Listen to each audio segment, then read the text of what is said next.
joining us today. If you could please take your seats, I'd like to begin our program. A few preliminary matters. In the unlikely event of an emergency, please identify the exit signs and file out accordingly. Also, the restrooms to the rear on either side. Please remember to silence all cell phones, although I understand that recordings, pictures, and selfies are permitted. Mr. Secretary, friends and colleagues, and especially to Daniel's family, we have with us today Laura Simmons, who is Daniel's wife, Weston Simmons, who we learned is 5 years old this morning, Vivian Simmons, who likes to wear decals, Professor Randy Simmons, his father, has come, along with his mother, Janet Simmons, from Utah, as well as his mother-in-law, Bonnie Weston. We certainly thank you all for joining us today, and maybe we can give a round of applause to the family.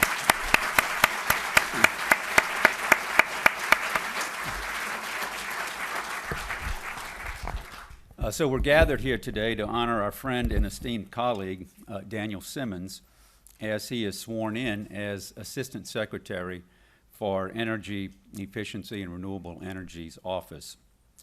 This expression of commitment, of dedication, of professionalism, and service to his country reminds us that today is a good day, as well as every day, to renew our own commitment to serve this country, the department, and one another.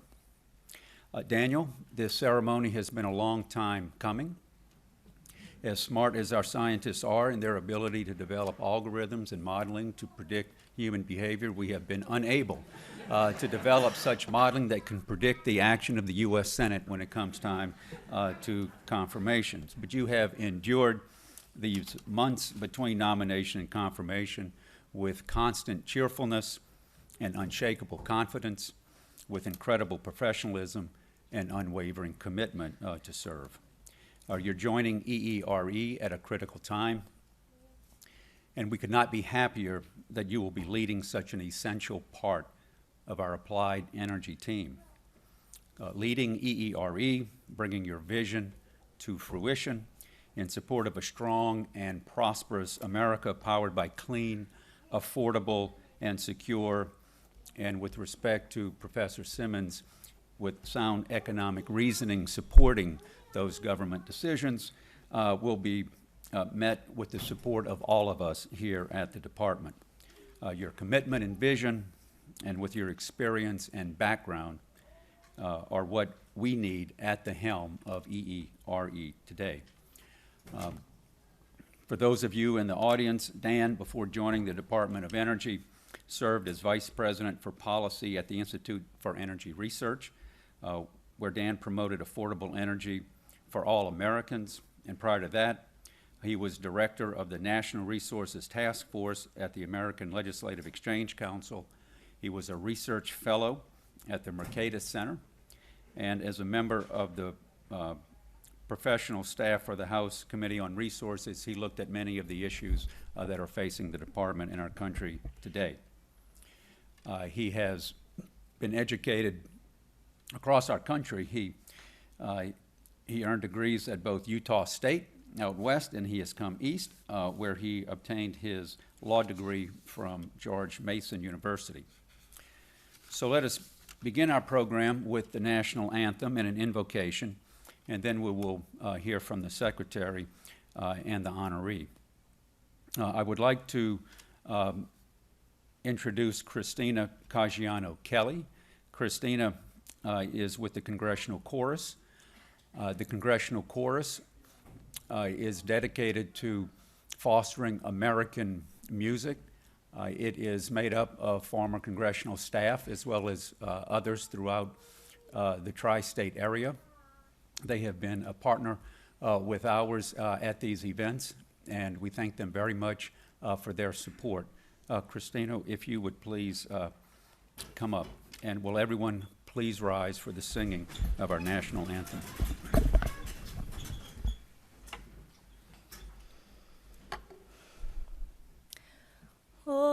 Oh, say, can you see by the dawn's early light what so proudly we hailed at the twilight's last gleaming,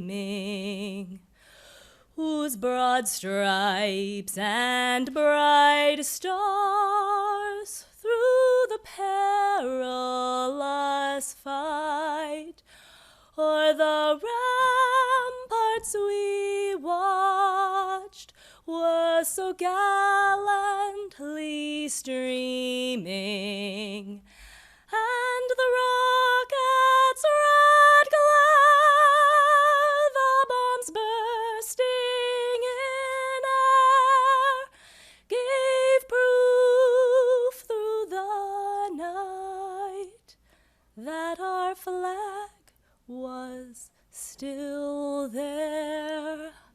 Oh, say, does that star-spangled banner yet wave o'er the land of the free and the home of the brave?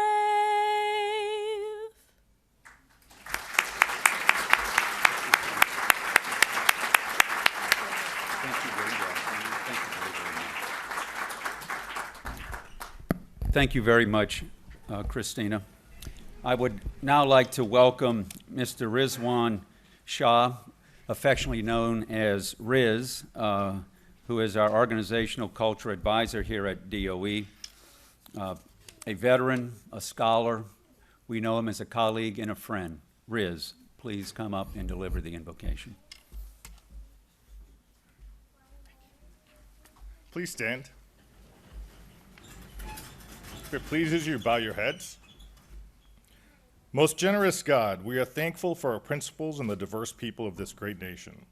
We are grateful to those who have helped us along in our journey. We are especially thankful to the federal employees for their professionalism and dedicated service to our nation. We take this moment to commemorate the noble men and women of our armed forces. We commit them to your care. We come from many places, backgrounds, and paths, united by a sole purpose to serve the people of this great nation.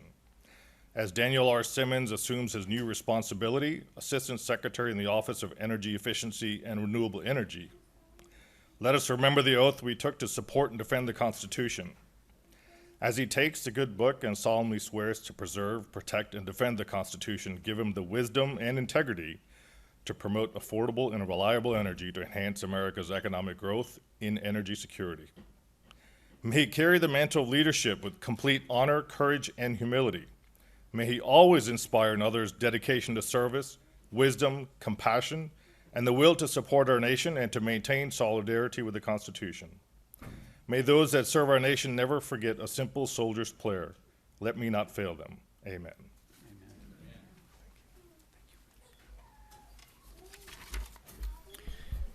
Thank you. We will next hear from Secretary Perry, who will say a few more words about Daniel and the importance of the Office of EERE and our all-of-the-above energy strategy. As you know, Secretary Perry is our 14th Secretary of Energy, and before then he was a farmer, a rancher, a veteran of the Air Force, and of course, as we know, the longest-serving governor in Texas history. I think there's no coincidence to the fact that he's our 14th secretary and he served 14 years as the longest-serving Texas governor in history.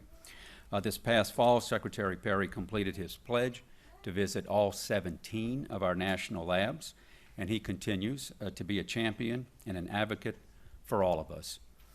So please join me in welcoming Secretary, the Honorable Rick Perry.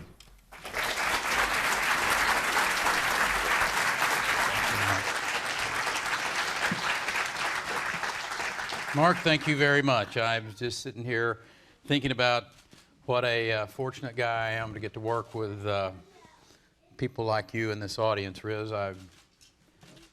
You remind me of a three words that reflected a former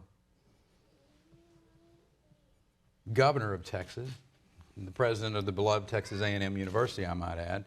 And they said he was a soldier, a statesman, and a knightly gentleman.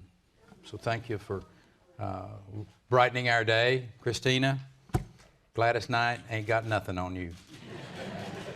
Well done.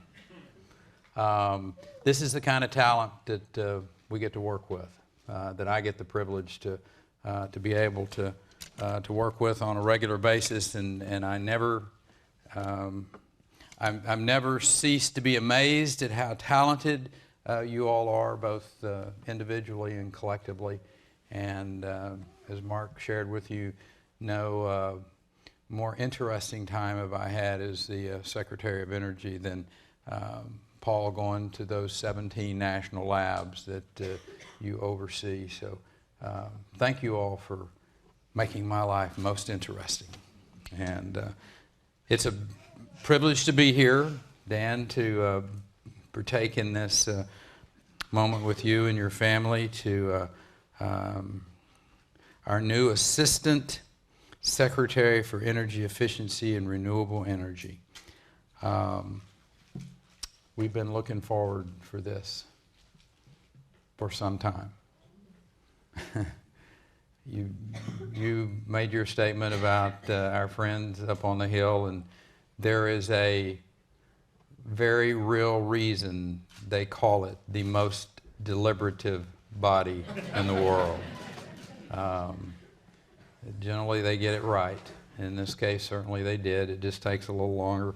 But during that whole period of time, and I know that there are many of you, and still we have a nominee or two that are still kind of going through this process, but Dan never wavered in his desire to serve. He never wavered in his professionalism or his commitment to public service. I told somebody he almost had an infectious impact on those of us who got to watch him come to work every day, and I would humorously ask him from time to time if he was out of the leper colony yet, but it was anyway. Your patience has been rewarded, and the Senate confirmed him in early January. So anyway, we're delighted that you're here. Delighted you brought your family and the whole EERE crowd that are here. You know, we're going to put you to work, but not that you hadn't been working yet. But anyway, now going to work with the title as you were supposed to be. You're coming into an office at a very critical time from my perspective, and we are writing a new chapter, and I think it's a chapter of preeminence in America energy. And from the moment that I was sworn in as the secretary on the 2nd of March of 2017, I've been very clear that we're committed to an all of the above energy strategy. So, Dan, you're going to make that happen. And renewables are both an essential and a growing part of our economy. I get to talk about it with a little bit of experience as the governor of Texas, and we moved that state into the position of the most wind energy producing state in the nation during the period of time that I was the governor there. And most of you have heard my speech before, but Texas produces more wind than all but 5 other countries. Most people catch that other country thing. I get corrected on that on a pretty regular basis. So anyway, more than 5 countries. From the beginning of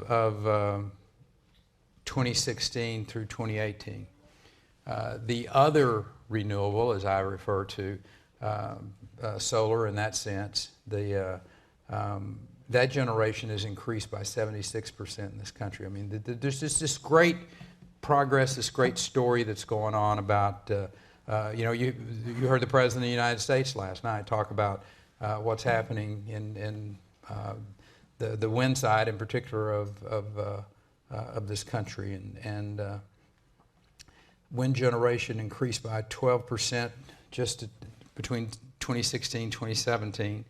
And the potential, the growth, the opportunities that are there, it's just pretty fascinating. And I share a story about what happened in Texas, about the growth that occurred, the people's lives, the quality of their lives being improved with the economic opportunities they have, and we're kind of seeing a duplication of that, if you will, an opportunity in this country with the job growth that we're seeing, the number of people who are being able to take care of their families better, the hope that's out there, and that's what draws me to get to work every day. It's why I did tell the President, I said, listen, I want to come and help. I have a cap, and again, I get in a lot of trouble for this, but that's okay. I mean, what's the worst they can do to me? Fire me and send me back to Round Top, Texas? Right? I have a cap in my office that says, "Make America like Texas." And that's okay. I mean, listen, I love competition, Randy, so it's kind of, my deal is it's like, look, it ain't bragging if you can do it, right? So, but anyway, it is, and during that period of time, we helped put tax policy and regulatory policies and gave the private sector the opportunity to really excel. You know, obviously working with government, we were good partners, and that's how I see our role right now, is that the policies that working with our friends on the Hill to allow for tax policy, cutting regulations, to get out of the way. Certainly keep it in mind that we have a very important regulatory role to play, but don't be in the way. Put the policies in place that, the cost versus benefit thing. Make this work and give the American people this opportunity to go, to thrive, to risk, to innovate. That's what we do. That's what DOE is all about. I mean, of all the agencies of government, I'm so glad that I have this opportunity to do this, because you really make a difference in people's lives. By the work that's occurring at the national labs, the work that we're doing right here in the Forstall building.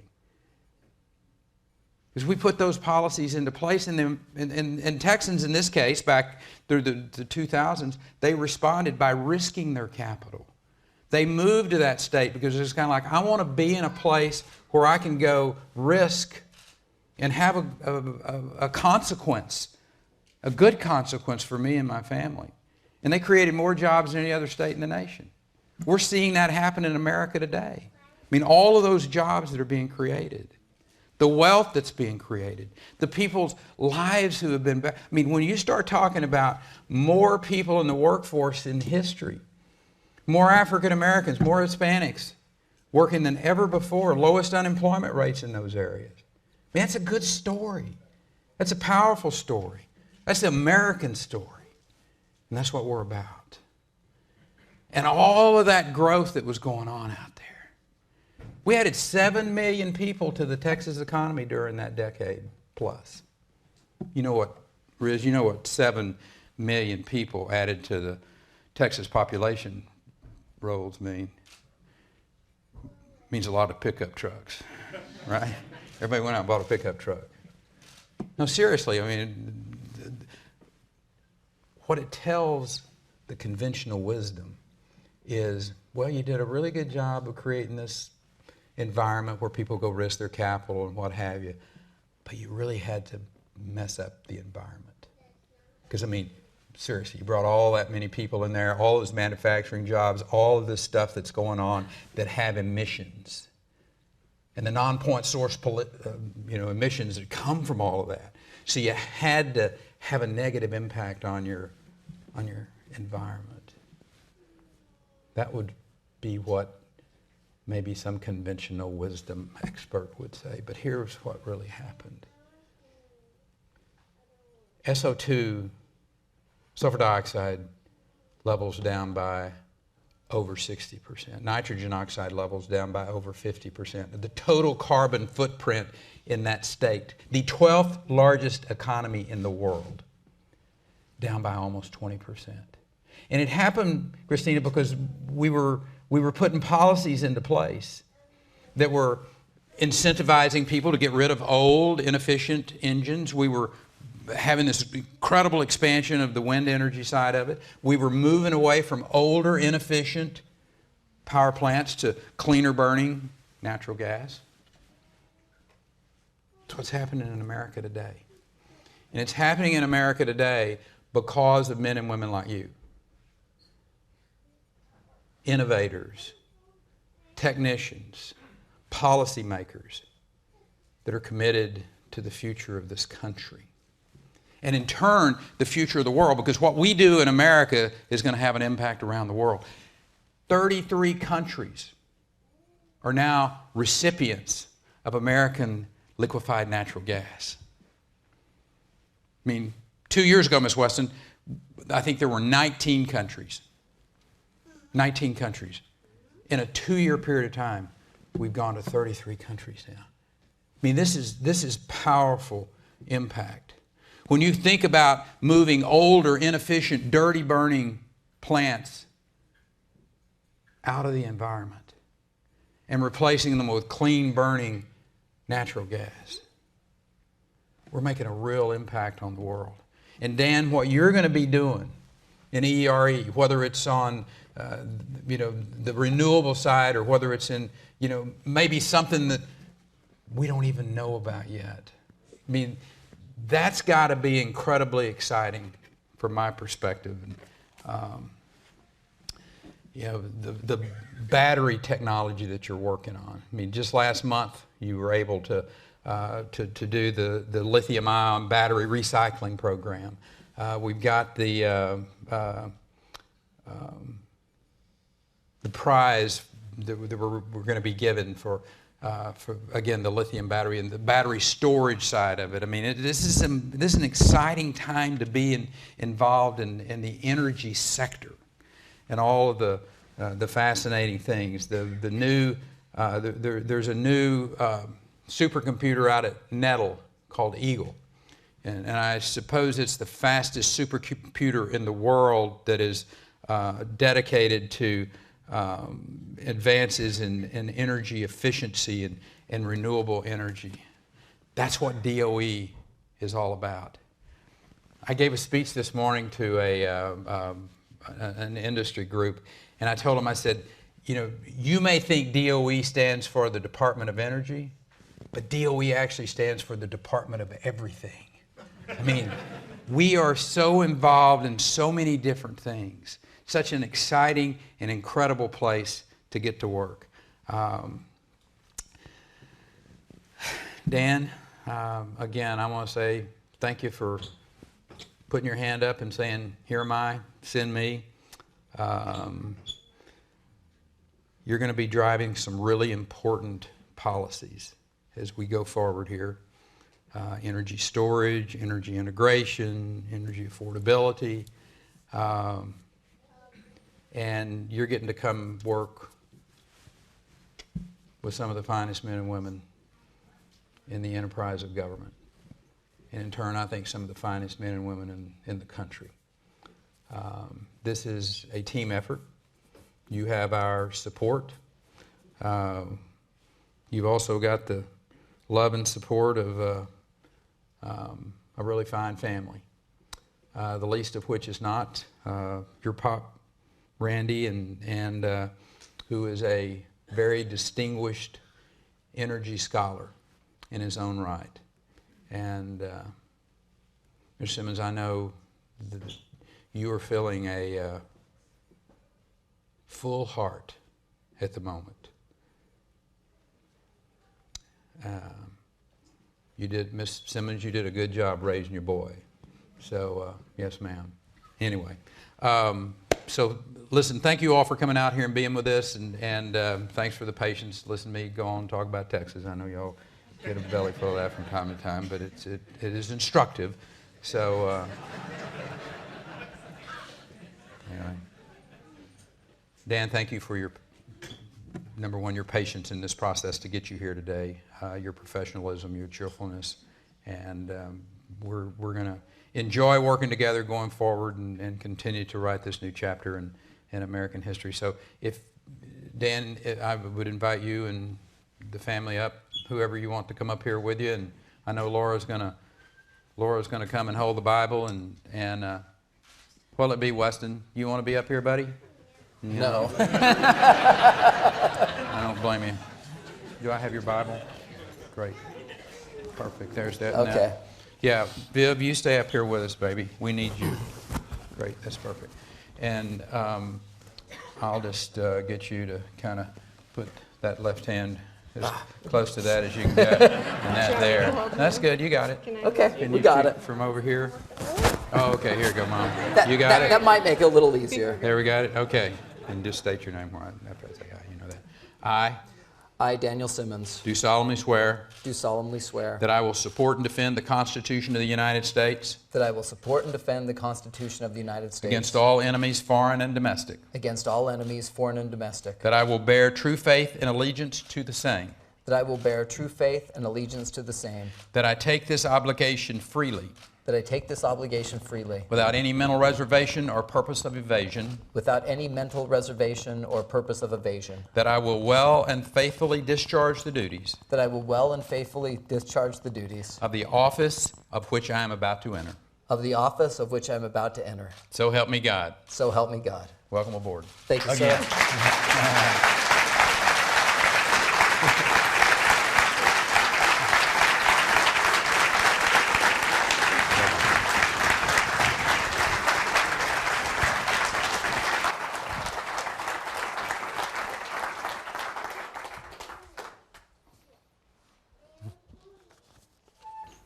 I don't know. Well, now we're going to hear from the honoree himself, Dan Simmons.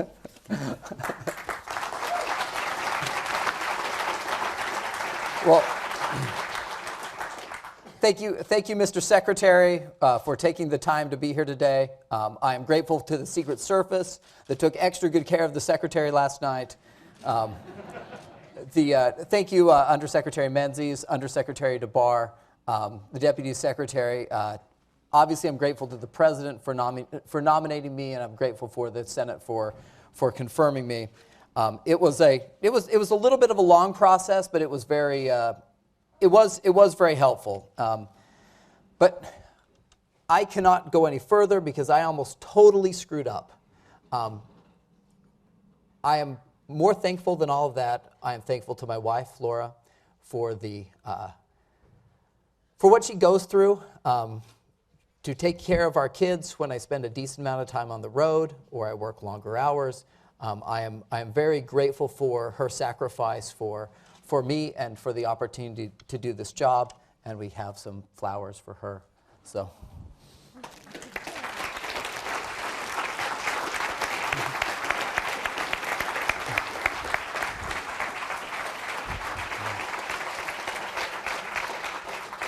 And I'm grateful for my mother-in-law for, because she produced such a wonderful daughter. For my parents, my mother would start people out with education as a kindergarten teacher. My father would, I wouldn't say finish them off. I mean, hopefully people do not finish their education when they're in college. And it is education, I think, is a very important part of my current job in EERE. We have such a broad breadth of technologies, and as the Secretary has extolled the virtues of the National Lab, when I go to the National Labs, I get crash courses on physics around electricity or around chemistry. They are definitely valuable assets. And what I wanted to focus on today, and I will be brief because most of all, it is me that stands between a 3-year-old and a 5-year-old getting their lunch. just focus on three key areas that I think are critical. First of all is energy affordability. The energy affordability is critical. Half the people in the world live on only $5.50 a day.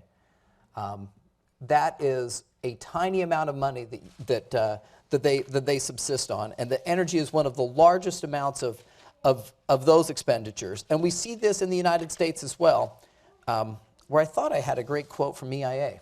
But the Energy Information Administration recently put out a report that up to a quarter of Americans face energy insecurity sometime over the course of a year. And that's the United States. That's why energy affordability matters. That's why it is critical with the work that we do, that we're working to drive down the cost of energy so people spend more of their money on the things that they care about most, like these little ones here on the front row, and less just making ends meet. So energy affordability is critical, and we've seen this in terms of EERE technologies, for example. We see this with the dramatically declining cost of wind power. We see it with the dramatically cost of solar power. However, it does not matter if we have all the solar in the world, we have all the wind in the world. If we can't integrate it into the grid, if we can't integrate it into our energy system, then it doesn't matter. And that's why, energy affordability is the first key. The second one is integration. And that's one of the keys for the Office of Energy Efficiency and Renewable Energy to work on, is integrating all of these resources into the grid, both in terms of energy generation, electricity generation, but also on the consumption side. You know, our goal is not to merely turn off the lights to be able to reduce consumption, not merely to shed load, but for building owners to have greater possibilities and greater opportunities than ever before for how they use energy, and so that they can do a good job interacting with the energy grid. As well as we have electric vehicle charging, where there's opportunities there for ways to have greater flexibility overall, that we have a more flexible electricity grid, both in terms of generation, but also in terms of consumption. And lastly, the last key, because it is really, some people call it the holy grail, and that is energy storage. Energy storage, it really doesn't matter what type of energy that we are working on here at the Department of Energy, whether it's the things in my office with renewable energy, or if it is nuclear energy or coal or any of the fossil fuels. Energy storage is an enabler for all types of energy, for all types of energy systems. And so energy storage is critical. One of the fun things that people don't know is that my office has the largest source of energy storage on the grid today, which is pumped hydro, and that there are a lot of opportunities for hydro into the future. So in conclusion, as we think about integrating energy generating resources, looking at additional flexibility there, along with energy consuming resources, it's critical that we collaborate across offices and with the public, something the Secretary mentioned. The need for collaboration, the need to make sure that we are working together to have an energy system that works toward greater affordability, greater reliability, and at the same time we're working towards a cleaner energy system overall. As I said at the beginning, it's great to be back in EERE. It's great to have the opportunity to work with all of you. I am really grateful for all of you that came out today. I really appreciate it. I really appreciate the support that you've showed me. Honestly, I've said this before, but I'll mention it here because you guys are a demonstration of this. I've never had a job where I felt so loved by so many people before, and so I'm grateful for that. That said, we have a lot of we definitely have a lot of work to do, and I strongly believe that by working together, we will achieve greater energy affordability. We will improve our energy integration of the system as a whole, and as working on energy storage, we will move to an energy system that is better than we've ever seen it before, and better for the overall welfare of American families. Thank you so much, and I look forward to working with all of you.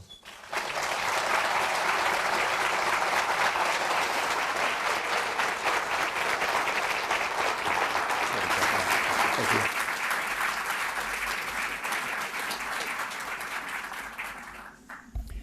Well, that concludes our program today. Thank you very much for coming. Thank you.